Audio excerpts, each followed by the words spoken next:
مختصر حمد و ثنا کے بعد دوستو،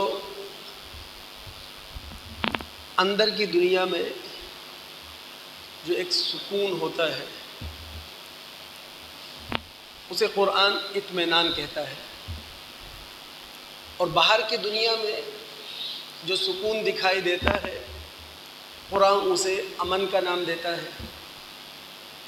آج جمعے کی اس نشست میں ہم اندر کی دنیا کے اطمینان، اندر کی دنیا کے سکون کو سمجھنے کی کوشش کریں گے، لفظ اطمینان کی کھوج کریں گے، ان آیات کا مطالعہ کریں گے جن آیات میں لفظ اطمینان آیا ہے۔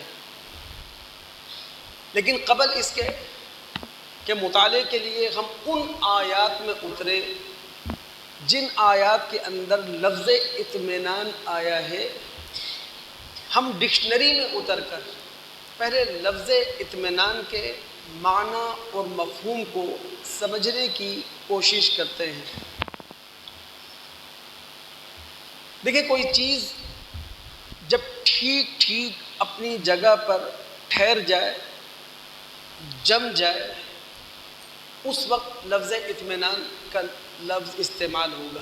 یعنی اب چیز اپنی ٹھیک جگہ پر ٹھہر گئی ہے، جم گئی ہے، نہ یہ ادھر ادھر ڈھلکے گی، نہ ادھر ادھر وہ جھکے گی۔ جب برتن اپنی جگہ پر بیٹھ جاتا ہے، اپنی جگہ پر ٹک جاتا ہے، تو اس وقت عرب لوگ اطمئنہ کا لفظ استعمال کرتے ہیں۔ چراغ کی لو جب بالکل سیدھی ہو اور ہوا سے ادھر ادھر نہ ہو رہی ہو، تو اس وقت عرب لوگ چراغ کی اس سیدھی لو کے لیے اطمئنہ کا لفظ استعمال کرتے ہیں۔ اسی سے یہ معنی دل اور نفس کے اس اطمینان کے لیے، یا دل نفس کے اس روح کے لیے یا اس کیفیت کے لیے استعمال ہونے لگا۔ دل یا نفس کو جو کیفیت اپنے عقائد اور اپنے اعمال پر حاصل ہو، جب دل یا نفس کو اپنے عقائد، اپنے اعمال پر اطمینان کی کیفیت حاصل ہو جاتی ہے، تو پھر دل یا نفس ان عقائد اور ان اعمال سے ادھر ادھر نہیں ہوتا، بلکہ انہی عقائد پر قائم رہتا ہے، انہی اعمال پر وہ قائم رہتا ہے۔ قرآن اس اطمینان قلب کو شرح صدر کہتا ہے۔ الم نشرح لک صدرک۔ جو موضوع میں آپ کے سامنے رکھنے جا رہا ہوں، یہ تھوڑا سا گہرا مضمون ہے، لیکن ہماری علمی اور عملی زندگی کے لیے ایک سنگ میل ثابت ہو سکتا ہے اگر دل دماغ کی حضوری کے ساتھ میری گفتگو کو آخر تک آپ سنیں۔ میری کوشش ہوتی ہے مذہب کا طالب علم ہونے کے ناطے کہ میں عام باتیں یہاں نہ کروں، بلکہ وہ باتیں کرنے کی کوشش کروں جو عام طور پر ممبر و محراب سے ہوتی نہیں ہیں، حالانکہ اللہ رب العالمین یہ سب کچھ قرآن کے اندر اور ہمارا نبی محمد الرسول اللہ صلی اللہ علیہ وسلم یہ سب کچھ احادیث اور روایات کے اندر بیان کر چکے ہیں۔ تو اگر میں اطمینان کا لفظ آپ کو سمجھانے میں کامیاب ہو چکا ہوں کہ اطمینان کا مطلب کیا ہے، دل یا نفس کی وہ کیفیت، دل یا نفس عقائد اور اعمال پر اس طرح مطمئن ہے کہ اب نہ عقائد میں تغیر آئے گا، نہ عقائد میں تبدیلی آئے گی، اور نہ اعمال رنگ بدلیں گے، نہ اعمال ادھر سے ادھر ہوں گے۔ اسی اطمینان قلب کو قرآن دوسرے مقامات پر شرح صدر کہتا ہے۔ ہم قرآن میں اتر کر مزید اس لغوی معنی کو سمجھ لیتے ہیں۔ سورہ نساء کی آیت نمبر 103 ہے۔ جہاں اللہ رب العالمین نے فرمایا فَإِذَا اطْمَأْنَنْتُمْ فَأَقِيمُوا الصَّلَاةَ۔ اس سے پہلے ہے کیا سیاق و سباق؟ آیت نمبر 101 میں اللہ رب العالمین نے صلاۃ قصر کا ذکر کیا ہے۔ صلاۃ قصر ہم سب جانتے ہیں سفر کی حالت میں پڑھی جاتی ہے، اور سفر کی حالت قرار کی حالت نہیں ہوتی، سکون کی حالت نہیں ہوتی، طمانینت کی حالت نہیں ہوتی، بلکہ سفر کی حالت پریشانی کی حالت ہوتی ہے۔ تو وہاں ہمیں اجازت دی گئی 4 کی جگہ 2 پڑھ لو، وہاں ہمیں اجازت دی گئی فرض پڑھ لو، سنت پڑھنے کی ضرورت نہیں ہے، وہاں ہمیں مزید اجازت دی گئی کہ 2 نمازوں کو ایک ساتھ جمع بھی کر سکتے ہیں۔ اگلی آیت نمبر 102 میں اللہ رب العالمین نے صلاۃ خوف کا ذکر کیا۔ صلاۃ خوف جنگی حالات میں ادا کی جاتی ہے۔ جب روایات کا مطالعہ کرتے ہیں تو صلاۃ خوف کا ایک طریقہ نہیں ہے، چونکہ جنگی حالات ایک جیسے ہوتے نہیں ہیں، جنگی حالات بالکل بدلے ہوئے ہوتے ہیں، بالکل مختلف ہوا کرتے ہیں۔ اب جنگی حالات میں جس طرح کی سچویشن ہوگی اس کو سامنے رکھتے ہوئے، اس کو ملحوظ خاطر رکھتے ہوئے صلاۃ خوف ادا کر لی جائے گی، چونکہ جنگی حالات ہم سب جانتے ہیں قرار کی حالت نہیں ہے، سکون کی حالت نہیں ہے، طمانینت کی حالت نہیں ہے۔ صلاۃ قصر اور صلاۃ خوف کا ذکر کرنے کے بعد آگے اللہ رب العالمین فرماتے ہیں فَإِذَا قَضَيْتُمُ الصَّلَاةَ فَاذْكُرُوا اللَّهَ قِيَامًا وَقُعُودًا وَعَلَى جُنُوبِكُمْ فَإِذَا اطْمَأْنَنْتُمْ فَأَقِيمُوا الصَّلَاةَ۔ جب نہ سفر کی حالت ہے نہ جنگی حالت ہے، جب تم اطمینان سے اپنے گھروں کے اندر ہو، جب سکون کی حالت ہے، جب قرار کی حالت ہے، تو اب نماز اسی طریقے سے ادا کرو گے جس طرح کہ نماز عام حالات میں ادا کی جاتی ہے۔ ان الصلاۃ کانت علی المؤمنین کتابا موقوتا، نماز اوقات مقررہ پر فرض کی گئی ہے، لہٰذا نماز اوقات مقررہ پر مکمل طریقے سے ادا کی جائے گی۔ یہاں آپ دوستوں کی توجہ دلاؤں گا اپنے سننے والوں کی نا، میں ممبر سے بار بار ایک بات کہتا ہوں، اور اگر یہ بات میں آپ کے دل و دماغ میں اتار گیا تو میرے لیے بہت بڑی نیکی ہوگی انشاءاللہ۔ میں بار بار اپنے سننے والوں کی توجہ دلاتا ہوں کہ دوستو 21ویں صدی ہے، سائنس اور ٹیکنالوجی کا دور ہے، خدا را اپنے آپ کو آبائی دین سے نکالیں، نسلی دین سے نکالیں، خاندانی دین سے نکالیں، روایتی دین سے نکالیں، موروثی دین سے نکالیں، اور اپنے آپ کو شعوری دین کی سطح پر کھڑا کریں، اپنے آپ کو فکری دین کی سطح پر کھڑا کریں۔ دوستو جو ہمیں عقائدی اطمینان ملے گا نا، جو ہمیں ہمارے اعمال پر اطمینان ملے گا، وہ علم و عقل کے استعمال سے ملے گا، وہ تجربے اور مشاہدے سے ملے گا، وہ دلائل اور براہین کی دنیا میں اترنے سے ملے گا۔ میں ایک مثال یہاں دینا چاہوں گا نا، سورہ بقرہ ہے، اس کی آیت 260 ہے۔ ابراہیم علیہ السلام اپنے رب سے عرض کر رہے ہیں ربی ارینی کیف تحیی الموتى، اے اللہ مجھے دکھا آپ مردوں کو زندگی کیسے دیں گے۔ اللہ نے کہا اولم تؤمن، اے ابراہیم جو جد الانبیاء ہے، اے ابراہیم کیا تمہیں اس بات پر ایمان نہیں ہے کہ میں مردوں کو زندگی دوں گا؟ ابراہیم صلی اللہ علیہ وسلم کہنے لگے بلا، میرا ایمان اس بات پر ہے، لیکن جو میں آپ سے یہ کہہ رہا ہوں کہ مجھے آپ مشاہدہ کروا دے، مجھے آپ دکھا دے کہ مردوں کو کس طرح زندگی دی جائے گی۔ وَلَكِنْ لِيَطْمَئِنَّ قَلْبِي، اطمینان قلب کے لیے، شرح صدر حاصل کرنے کے لیے۔ تو پھر کیا ہوا؟ اللہ رب العالمین نے ابراہیم علیہ السلام سے کہا اے ابراہیم 4 پرندے لے لو، انہیں اپنے آپ سے ہلا لو، انہیں اپنے آپ سے مانوس کرو، اور پھر اس کے بعد ان 4 پرندوں کو ذبح کرو، ان کے ٹکڑے ٹکڑے کرو، اور ان کے اجزاء کو مختلف پہاڑوں پر رکھ دو، ثم ادعوہن، اس کے بعد انہیں آواز دو، یاتینک سعیا، تمہاری طرف وہ دوڑتے ہوئے آئیں گے۔ اس کے بعد اللہ نے کیا کہا؟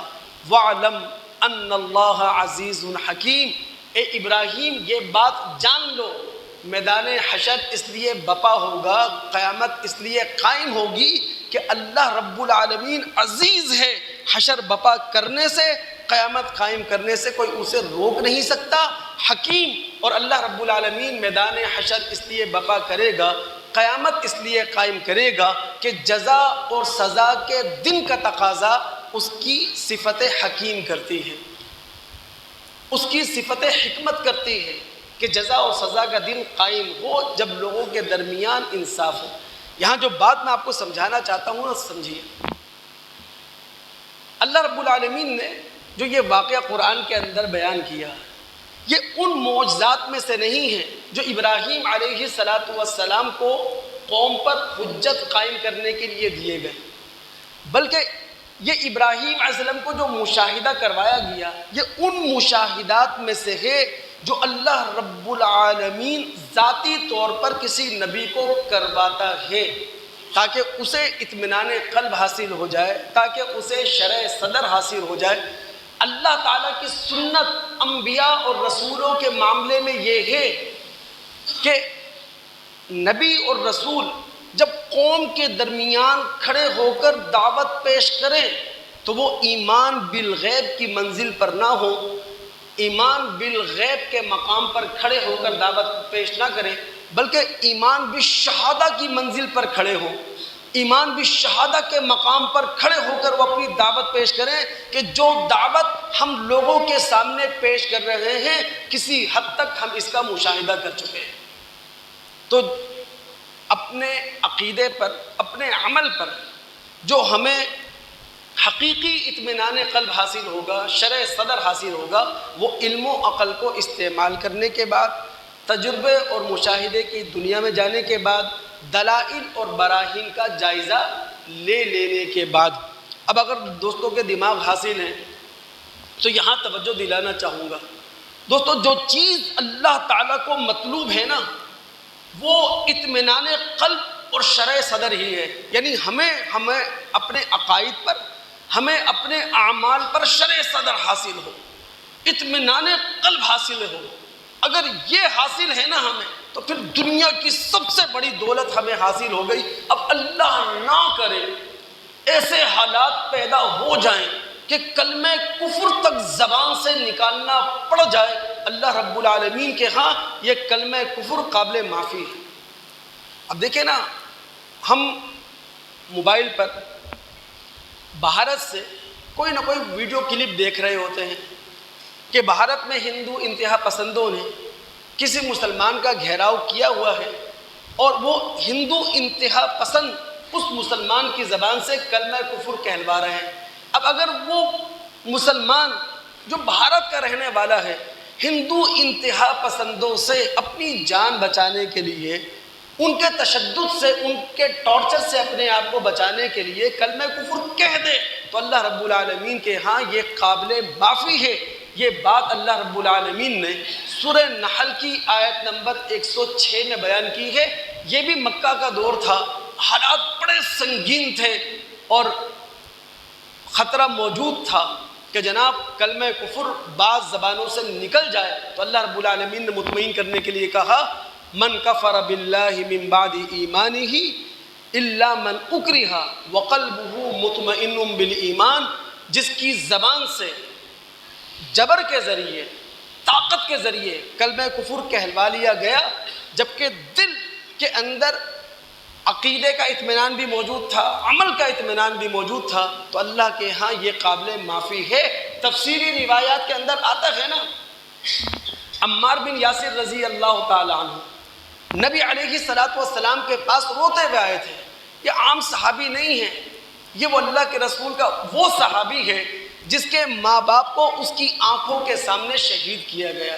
روتے ہوئے آئے تھے اور کہنے لگے اللہ کے رسول صلی ما ترکتو حتی سببتک وذکرت آلہتہم بخیر، مجھے اس وقت تک ان ظالموں نے چھوڑا نہیں جب تک کہ میں نے آپ کو برا بھلا نہ کہہ دیا اور ان کے خداؤں کی تعریف نہ کر دی۔ تو نبی علیہ السلام نے ایک ہی سوال عمار بن یاسر سے کیا تھا، کیف تجد قلبک جب کلمہ کفر تم زبان سے نکال رہے تھے تمہارے دل کی کیفیت کیا تھی؟ تو انہوں نے کیا کہا تھا؟ مطمئنم بالایمان. دل تو اپنے عقیدے پر بھی مطمئن تھا، دل تو اپنے عمل پر بھی مطمئن تھا، مجھے شرع صدا حاصل تھا، لیکن صرف اور صرف ان کے ٹارچر سے بچنے کے لیے، ان کے تشدد سے بچنے کے لیے کلمہ کفر زبان سے نکالا ہے. تو نبی علیہ الصلوۃ والسلام نے حوصلہ افزائی کرتے ہوئے کہا تھا ان عادوا فعود، اے عمار اگر آئندہ پھر کبھی ایسا موقع آ جائے تو کلمہ کفر زبان سے نکال سکتے ہو. تو میں نے کہا اصل چیز جو اللہ تعالیٰ کو مطلوب ہے وہ کیا ہے؟ کہ ہمارے دلوں کو اپنے عقیدے پر، اپنے عمل پر شرع صدر حاصل، اطمینان قلب حاصل ہو. تو ہم 21ویں صدی کے باشعور مسلمان اپنے آپ کو بنانے کی کوشش کریں، سائنس اور ٹیکنالوجی کی دنیا کے بافکر مسلمان بنانے کی اپنے آپ کو انشاءاللہ ہم کوشش کریں. اب بعض ذہنوں میں سوال پیدا ہوگا کہ ہم جب صحابہ کی تاریخ پڑھتے ہیں تو وہاں تو ہمیں نظر آتا ہے کہ اس رخصت سے بعض صحابہ نے فائدہ نہیں اٹھایا، انہوں نے جان دے دی، کلمہ کفر زبان سے نہیں نکالا، انہوں نے ہر قسم کا ٹارچر، ہر قسم کا تشدد برداشت کیا، کلمہ کفر نہیں کہا. تو یاد رکھیے وہ مقام عزیمت ہے، یہ مقام رخصت ہے. یعنی کلمہ کفر کہنا لازم نہیں ہے، کلمہ کفر کہہ دینا یہ جائز ہے. تو وہ مقام عزیمت ہے اور یہ مقام رخصت ہے. آگے بات کو بڑھاتے ہیں نا.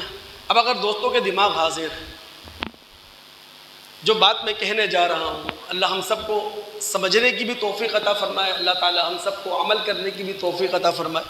ایک سوال کا جواب تلاش کریں گے ہم دوست قرآن میں اتر کر، اور قرآن کی ان آیتوں میں اتر کر سوال کا جواب تلاش کریں گے جہاں لفظ اطمینان آیا ہے.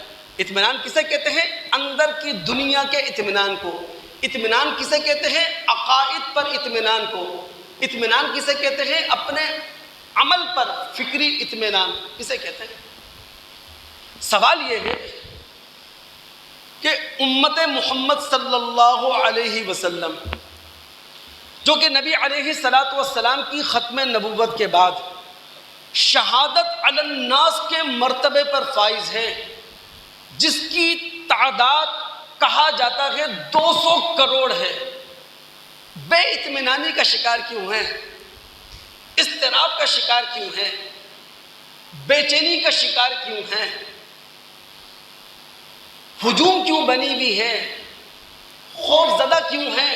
کبھی اس سوال کا جواب ہمیں تلاش کرنا چاہیے نا.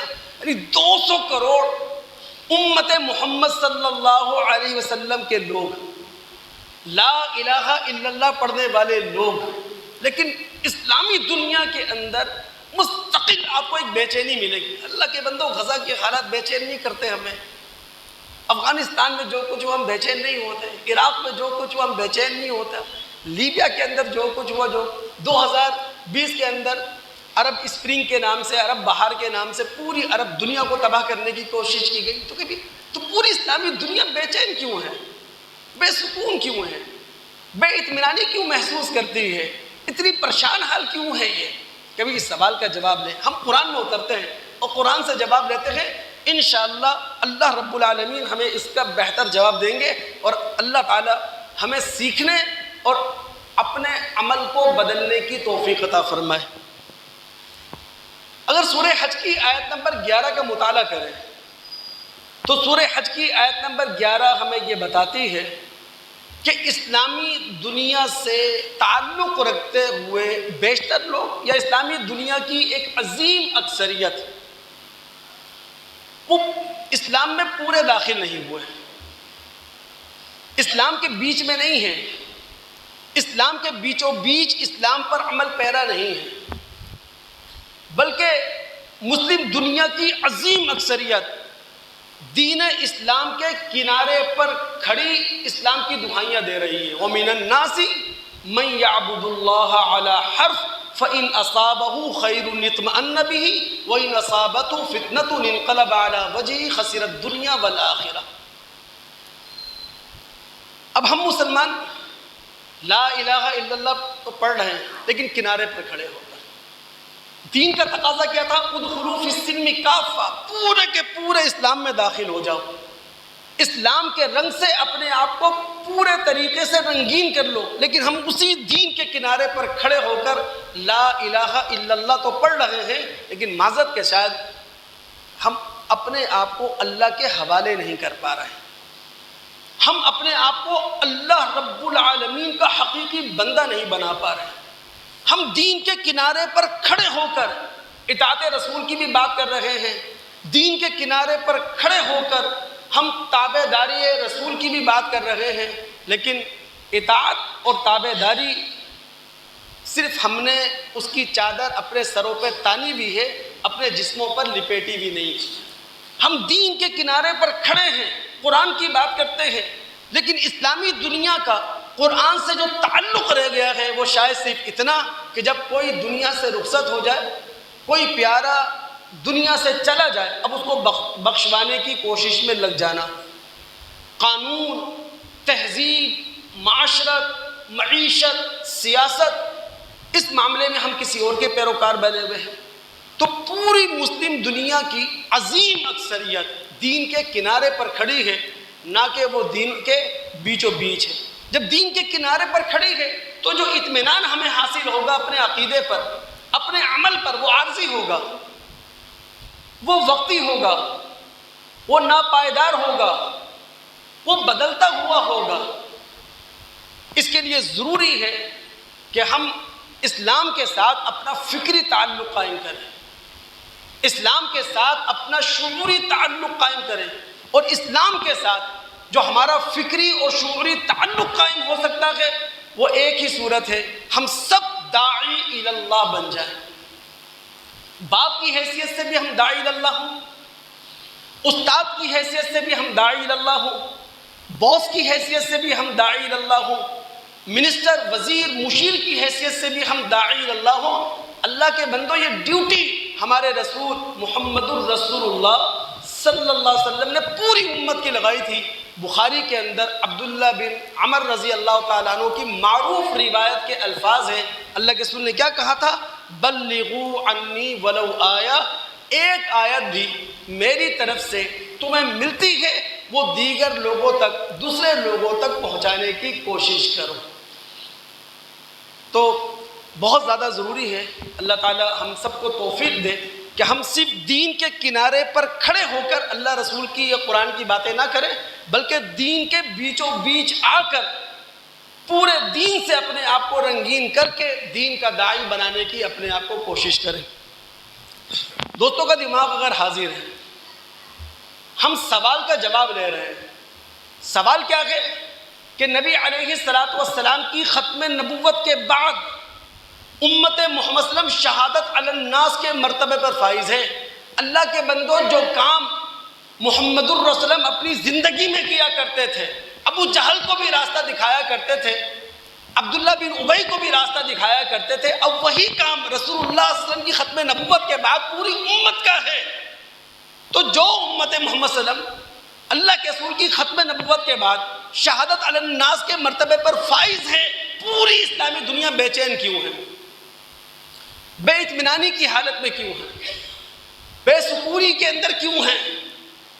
اضطراب اور تردد کی حالت میں کیوں ہیں؟ اس سوال کا جواب ہم تلاش کر رہے ہیں دوستو۔ اگر ہم مطالعہ کر سکیں سورہ یونس کی آیت نمبر 7 اور 8 کا، تو وہاں اللہ رب العالمین ہمیں بتاتے ہیں اس کی وجہ یہ ہے کہ مسلمان دوسری زندگی میں جواب دہی کے احساس سے غافل ہو گئے، یعنی اکثر مسلمان آخرت کی جواب دہی کے احساس میں کمزور پڑ گئے ہیں۔ اور یاد رکھیے، قرآن کا مطالعہ ہمیں بتاتا ہے اللہ تعالیٰ کی یہ سنت ہے، جب کوئی قوم آخرت کی جواب دہی کے احساس کو مٹا دے وہ قوم مادہ پرست بن جاتی ہے۔ وَرَضُوا بِالْحَيَاةِ الدُّنْيَا وَاطْمَأَنُّوا بِهَا، وہ مادہ پرست بن جاتی ہے، پھر میٹیریلزم اس پر اٹیک کرتا ہے، پھر دنیا پرستی اس پر حملہ کرتی ہے۔ میں صرف 2 مثالیں دوں، ایک علاقائی اور ایک بین الاقوامی۔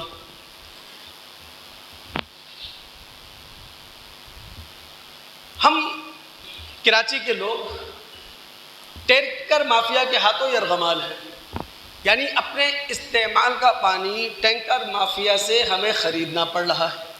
پھر یہی ٹینکر ہوتے ہیں جو کراچی کی سڑکوں پر دن دناتے پھرتے ہیں۔ روزانہ کسی نہ کسی گھر کا چراغ گل ہو جاتا ہے، روزانہ کراچی میں کسی نہ کسی گھر میں صف ماتم بچھی ہوئی ہوتی ہے۔ پاکستان کے اندر جتنی بھی الیکٹریسٹی کمپنیاں ہیں وہ ایسٹ انڈیا کمپنی کے طرز پر کام کر رہی ہیں، ہماری رگوں سے خون نچوڑ رہی ہیں۔ آئی پی پیز کے نام سے ہم سے بھتہ لیا جا رہا ہے۔ ابھی وفاق نے اسمارٹ لاک ڈاؤن کے نام سے ہمیں ایک لولی پاپ دیا ہے، جیسے ہم پاکستانیوں کو یہ پتہ ہی نہیں ہے کہ ہماری بیوروکریسی ہم پاکستانیوں کے لیے کتنی جان توڑ محنت کرتی ہے۔ ہم پاکستانی کا حال تو یہ ہے کہ ہمیں نہ اپنے تھانوں پر اعتماد ہے، نہ اپنی کچہریوں پر اعتماد ہے۔ یہ سب کیوں ہے؟ مادہ پرستی۔ یہ سب کیوں ہے؟ میٹیریلزم کی بنا پر۔ یہ سب کیوں ہے؟ دنیا کی محبت کی وجہ سے۔ عالمی سطح پر جائیں آپ، پڑھا لکھا طبقہ میرے سامنے بیٹھا ہے، وہ جانتا ہے امریکہ کی معیشت کی رگوں میں دوڑتا ہوا جو خون ہے وہ پیٹرو ڈالر ہے، یعنی دنیا کے اندر جو پیٹرولیم کے سودے ہوں گے وہ ڈالر کے اندر ہوں گے، اور اس کا سارا فائدہ کون اٹھائے گا؟ امریکہ اٹھائے گا۔ ابھی تھوڑا عرصہ پہلے مسلم دنیا نے، عرب دنیا نے 3600 ارب ڈالر کی سرمایہ کاری دی ہے ڈونلڈ ٹرمپ کو یا امریکہ کو۔ 40 کروڑ ڈالر کا ماشاءاللہ ایک لگژری جہاز بھی تحفے میں دیا گیا ہے۔ تو یہ عالمی سطح کی مادہ پرستی ہے۔ تو اللہ رب العالمین یہ فرما رہے ہیں کہ جب بھی کوئی قوم مادہ پرست بن جائے گی، جب بھی کوئی قوم آخرت کی جواب دہی کے احساس سے غافل ہو جائے گی، وہاں مسائل کھڑے ہوں گے، جس طرح اسلامی دنیا کے اندر مسائل بہت سارے کھڑے ہیں۔ اب جب ایک مسلمان یا مسلم قوم مادہ پرست بن گئی، اب یہاں جو ہمیں اطمینان حاصل ہوگا وہ وقتی حاصل ہوگا۔ یہاں جو اطمینان ہمیں حاصل ہوگا عارضی بنیادوں پر حاصل ہوگا۔ یہاں جو اطمینان ہمیں حاصل ہوگا بدلتا ہوا اطمینان ہمیں حاصل ہوگا، سالڈ اطمینان ہمیں اپنے عقائد پر، اپنے اعمال پر حاصل نہیں ہوگا۔ اگر ایک روایت میں آپ کے سامنے رکھ دوں، ہے معروف روایت، بہت مشہور روایت، لیکن اس کو بین الاقوامی تناظر میں پڑھیں، بین الاقوامی تناظر کے اندر اپنے رسول صلی اللہ علیہ وسلم کے الفاظ کا مطالعہ کریں۔ ہمارا رسول جہاندیدہ انسان تھا، اس نے آنے والے وقتوں کے لیے ہمیں ہوشیار کیا، آنے والے وقتوں کے لیے اس نے پیشن گویاں کی ہیں۔ ابو داؤد کتاب الملاحم، یہاں امام ابو داؤد رحمۃ اللہ علیہ نے ایک باب باندھا ہے، باب تداعی الامم علی الاسلام۔ ایک وقت ایسا آئے گا اسلام پر قومیں بھوکوں کی طرح ٹوٹ پڑیں گی۔ یہ باب باندھنے کے بعد امام ابو داؤد رحمۃ اللہ علیہ ایک معروف روایت لے کر آئے، جس کے راوی ثوبان رضی اللہ تعالیٰ عنہ ہیں۔ وہ کہتے ہیں کہ نبی علیہ الصلوۃ والسلام نے فرمایا یوشک ان تداعی الامم، قریب ہے وہ وقت آ جائے جب غیر مسلم قومیں اسلام پر اس طرح حملہ آور ہو جائیں، اسلام پر اس طرح ٹوٹ پڑے جس طرح بھوکے لوگ دسترخوان پر ٹوٹ پڑتے ہیں، دسترخوان پر رکھے ہوئے پیالوں پر ٹوٹ پڑتے ہیں۔ تو کہنے والے نے کہا اللہ کے رسول صلی اللہ علیہ وسلم من قلہ نحن یومئذ، کیا ہم مسلمان تعداد میں کمزور ہوں گے؟ کیا ہم مسلمان تعداد میں کم ہوں گے؟ تو نبی علیہ السلام کے الفاظ کیا ہیں؟ بل انتم یومئذ کثیر، بلکہ یہ وہ وقت ہوگا جب تمہاری تعداد بہت ہوگی۔ میں نے کہا 200 کروڑ، تمہاری تعداد بہت ہوگی لیکن تمہاری مثال ایسی ہوگی جس طرح سیلابی ریلے پر جھاگ آ جاتا ہے، تم مسلمان بالکل جھاگ کی مانند ہوگے۔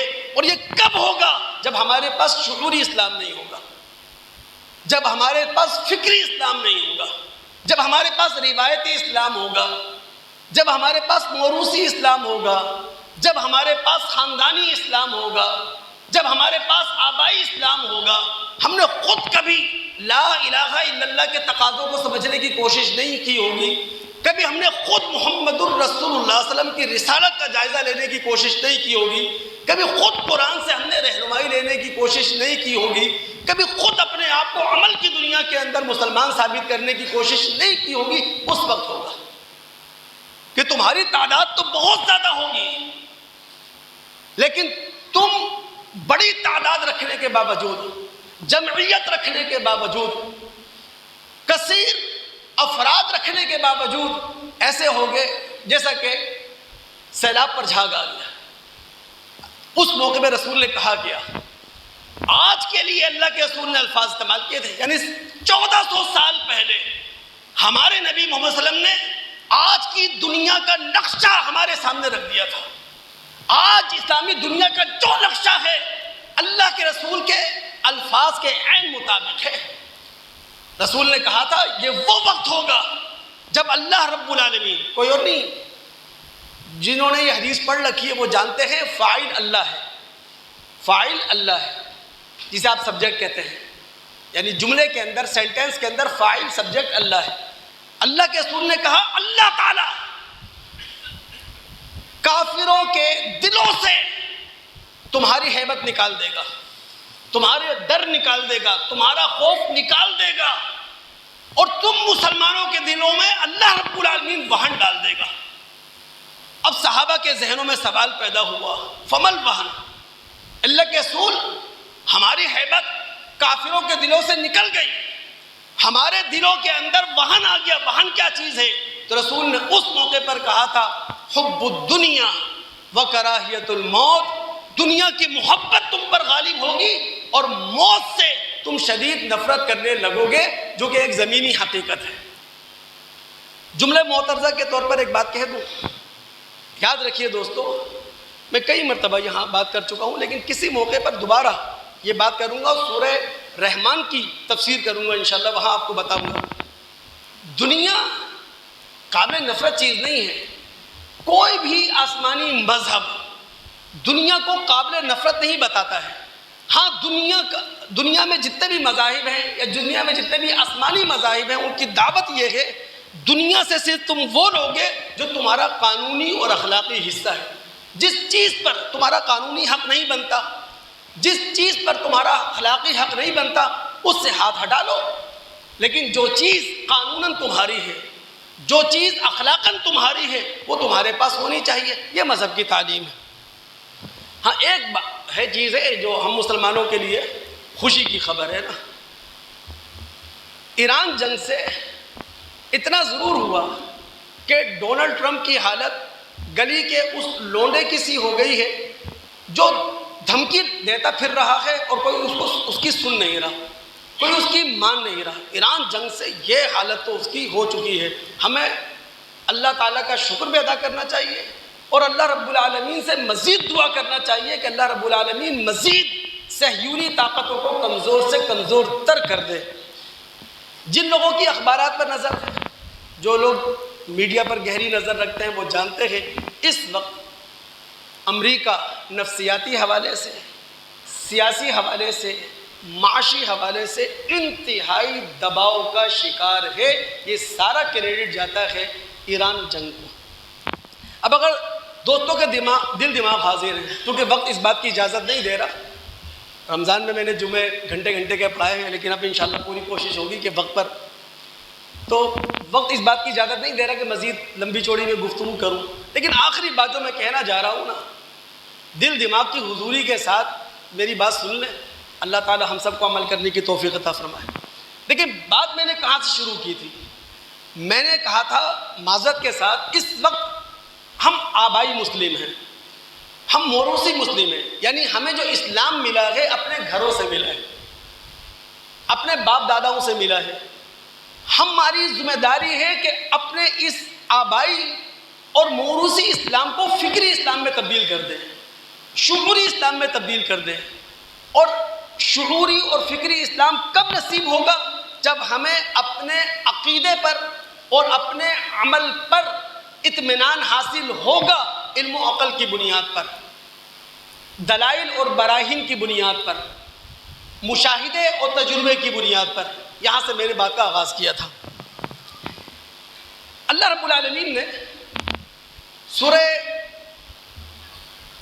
رعد کی آیت نمبر 28 میں کہا ہے، الا بذکر اللہ تطمئن القلوب، خبردار اللہ کے ذکر سے قلوب کو اطمینان حاصل ہوتا ہے۔ یاد رکھیے، اللہ رب العالمین کو جو چیز ہم سے چاہیے ہے وہ اطمینان قلب چاہیے ہے، وہ شرح صدر چاہیے ہے۔ یہ شرح صدر، یہ اطمینان قلب اللہ کے ذکر سے ملے گا، لیکن اللہ کے شعوری ذکر سے، اللہ تعالیٰ کے فکری ذکر سے۔ اب اگر دوستوں کے دماغ حاضر ہے تو بات سمجھا سکوں۔ دیکھیں، میں کہتا ہوں اللہ اکبر، میں نے زبان سے اتنا بڑا جملہ نکالا، زبان پر ہے یہ جملہ، نہ میرے دل میں ہے یہ جملہ اور نہ دل و دماغ میں بسا ہوا ہے جملہ، تو اس کی جتنی بھی حرارت ہوگی، اس کا جتنا بھی فائدہ ہوگا وقتی ہوگا، عارضی ہوگا۔ لیکن اگر میں نے اللہ اکبر کا جملہ نکالا اور یہ جملہ میرے دل میں بھی موجود تھا، اس کا معنی اور مفہوم دماغ میں سوار ہے، اللہ اکبر کا معنی یہ ہے کل کائنات اللہ رب العالمین کی مٹھی میں ہے۔ غور کریں، اب جو اثر پڑے گا نا اس جملے کا وہ کچھ اور ہی ہے، اب جو روحانیت آپ کو حاصل ہوگی وہ کچھ اور ہی ہے، اب جو عقیدے اور عمل میں مہمیز ملے گی اس کا رنگ بدلا ہوا ملے گا آپ کو۔ ایک چھوٹا سا جملہ اور بھی ہے نا، ہم بہت زبان سے نکالتے ہیں الحمدللہ۔ اب اگر یہ جملہ الحمدللہ تمام تعریفیں اللہ کے لیے زبان سے نکلا، لیکن دل کی گہرائیوں میں یہ نہیں تھا، اور الحمدللہ کا معنی اور مفہوم بھی دل و دماغ میں موجود نہیں ہے، تو پھر ظاہر ہے اس کا اثر وقتی ہوگا۔ لیکن اگر الحمدللہ کا جملہ جب زبان سے نکلا، دل کی گہرائیوں کے اندر یہ جملہ پیوست تھا اور دل دماغ پر اس کا معنی اور مفہوم چھایا ہوا تھا، اللہ کی قسم الحمدللہ یعنی تمام تعریفیں اللہ کے لیے ہیں۔ اللہ کے بندو، کل کائنات ہے کیا؟ اللہ تعالیٰ کی صفات کا اظہار ہے۔ یاد رکھیے، اللہ تعالیٰ کا جتنا بھی تعارف ملے گا نا وہ اللہ تعالیٰ کی صفات میں ملے گا۔ اب اللہ رب العالمین کی صفات کا ہم گہرا مطالعہ کریں، معنی کچھ نکل کے آتا ہے۔ مثال کے طور پر اللہ تعالیٰ کی ایک صفت ہے الرزاق، اللہ رب العالمین رزق دینے والا ہے یا بہت دینے والا ہے۔ اب رب العالمین رزاق کیسے ہے؟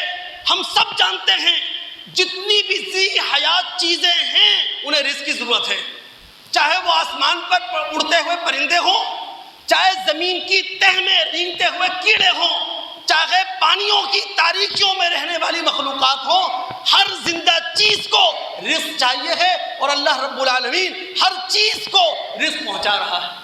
یہ ہے الرزاق۔ پھر جو رزق مل رہا ہے نا ہر چیز کو، اس کے پیچھے سرکل ہے۔ بھائی پانی بھاپ کی شکل میں اوپر جاتا ہے، بادل کیسے بنتے ہیں، ٹیمپریچر کیسے بنتا ہے، ٹھنڈک کیسے پیدا ہوتی ہے، بادلوں سے پانی کس طرح برستا ہے، زمین کی تہ میں کیسے اترتا ہے، پھر بیج کس طرح پھٹتا ہے، بیج پھٹنے کے بعد کس طرح زمین کی سطح پر آتا ہے، پورا سرکل ہے۔ یہ سب کیا ہے؟ الرزاق۔ یعنی اللہ تعالیٰ کی ایک ایک صفت کے اندر اللہ رب العالمین کا تعارف ہے۔ الا بذکر اللہ تطمئن القلوب، اللہ کے ذکر سے دلوں کو اطمینان ملتا ہے، لیکن اللہ کے فکری ذکر سے، اللہ کے شعوری ذکر سے۔ اسی لیے میں دوستو آپ سے کہوں گا، جس دوست کو پوری نماز کا ترجمہ یاد ہے، بہت اچھی بات ہے۔ جس دوست کو پوری نماز کا ترجمہ یاد نہیں ہے، خدا را پوری نماز کا ترجمہ یاد کرے۔ اللہ کے بندو، سورہ فاتحہ کا بہتر ترجمہ ہمیں آنا چاہیے، اس کے بعد جو چند صورتیں ہم پڑھتے ہیں اس کا ترجمہ ہمیں آنا چاہیے، پھر جو دعاؤں کا ہم اہتمام کرتے ہیں اس کا ترجمہ ہمیں آنا چاہیے۔ اللہ کی قسم، جب نماز ہم پڑھیں گے، وہ رسول نے کیا کہا تھا؟ ان تعبد اللہ کأنک ترا فإنہ یراک، اللہ کی بندگی ایسے کرو جیسا اللہ کو دیکھ رہے ہو۔ ہم اللہ کو نہیں دیکھ سکتے دوست، لیکن اللہ کو کس طرح دیکھ سکتے ہیں؟ اس کائنات کے اندر اللہ رب العالمین کی صفات کا ظہور ہے۔ کہیں اللہ رب العالمین کی صفت رحمت کائنات میں نظر آئے گی، کہیں اللہ رب العالمین کی صفت رحمانیت کائنات میں نظر آئے گی، کہیں اللہ رب العالمین کی صفت وہابیت ہمیں اس کائنات میں نظر آئے گی، کہیں اللہ رب العالمین کی صفت کریمیت ہمیں اس کائنات میں نظر آئے گی۔ تو اللہ رب العالمین کی صفات کا ظہور یہ کائنات ہے۔ اللہ تعالیٰ کو ہم جو دیکھیں گے اس کے صفات کے ظہور میں دیکھیں گے، اور پوری نماز کیا ہے؟ اللہ رب العالمین کی صفات۔ تو دلوں کو اطمینان حاصل ہوگا اللہ کے ذکر سے، لیکن اللہ کے شعوری ذکر سے۔ آخری حدیث آپ کو سنا سکوں اگر میں، ترمذی میں ایک روایت ہے، سنیے سمجھیے کبھی آپ۔ اگر اللہ کا ہم فکری ذکر کریں، شعوری ذکر کریں، یعنی ہمیں معنی مفہوم معلوم ہو ہم زبان سے کیا کہہ رہے ہیں، ہمیں معنی مفہوم معلوم ہو ہم زبان سے کیا ادا کر رہے ہیں، اللہ کی قسم اللہ تعالیٰ کا فکری اور شعوری ذکر یہ شیطان کے مقابلے میں ایک مضبوط قلعہ ہے۔ یہ بات ہمارے رسول نے کہی، ترمذی میں روایت ہے، اللہ کے رسول نے فرمایا آمرکم بذکر اللہ کثیرا، اے مسلمانوں میں تمہیں حکم دیتا ہوں اللہ رب العالمین کو بہت زیادہ یاد کرو۔ اللہ رب العالمین کے ذکر کی مثال ایسی ہے جیسا کہ ایک شخص ہے، اس کے پیچھے دشمن لگا ہوا ہے، وہ شخص جان بچانے کے لیے قلعے میں جاتا ہے، اور جب اپنے آپ کو قلعہ بند کر لیتا ہے دشمن سے اپنے آپ کو بچا لیتا ہے، رسول نے کہا وَكَذَلِكَ، اسی طرح ذکر ہے، ذکر ینجو بچا لیتا ہے من الشیطان، شیطان سے، ہر اس شخص کو جو اللہ رب العالمین کو فکری طور پر یاد کرے، جو اللہ رب العالمین کو شعوری طور پر یاد کرے، تو انشاءاللہ اللہ تعالیٰ کا ذکر شیطانی حملوں سے اسی طرح محفوظ کر دے گا، شیطانی حملوں سے اسی طرح بچا لے گا جس طرح قلعہ دشمن سے ہمیں بچا لیا کرتا ہے۔ مزید گفتگو آئندہ جمعے، اللہ تعالیٰ سننے کے بعد سمجھنے کے بعد عمل کرنے کی توفیق عطا فرمائے۔ السلام علیکم ورحمۃ اللہ وبرکاتہ۔